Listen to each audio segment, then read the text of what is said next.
In this video, mag-bank transfer tayo gamit ang Uno Bank. Magkakaroon ba ng kahit na anong issue at libre ba yung pag-transfer online? By the way, kung first time mo sa channel na to and gusto mo pa ng mga online tutorial videos katulad nito, please click the subscribe button. Naka-open na yung mobile app ko para makapag-send money. Tap ko tong send money. Ito yung bank transfer.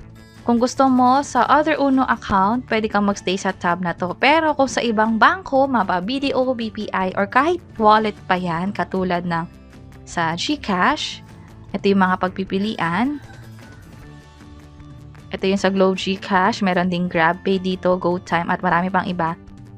Hahanapin mo lang dito yung bangko or wallet na paglilipatan mo ng pera. Sa akin, for this tutorial, gamitin na lang natin yung sa BPI. Pero kahit anong bangko pa yung paglilipatan ninyo, pareho lang hihingi na information yung account number or phone number. And also yung details na rin about sa account na yon. Ito yung sa BPI, Bank of the Philippine Islands. I-enter dito ang account number. At yung name na din. Para sa notification or proof of transfer, pwedeng isend via mobile or email. Pero kung mobile, ilagay lang dito yung cellphone number.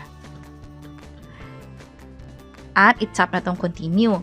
May isa ring paraan kung ayaw nyo mag-enter manually ng details, especially yung account number, pwede nyong i-scan yung QR code dun sa mga bangko na paglilipatan ninyo. Cancel ko lang muna to.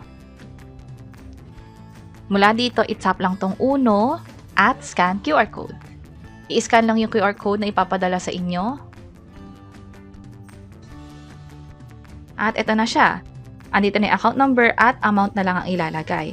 Halimbawa, magka-transfer tayo ng worth 100 pesos. Libre lang yung pag-transfer. Tap ko na itong continue.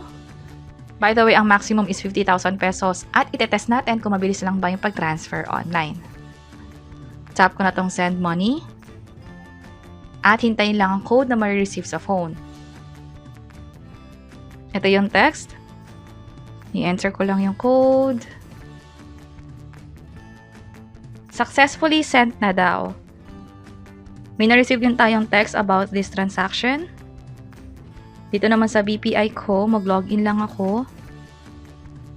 At ito na, pumasok na nga, 100 pesos today yan. And kanina nasa 4.1 yung balance ko, ngayon naging 4.2 na.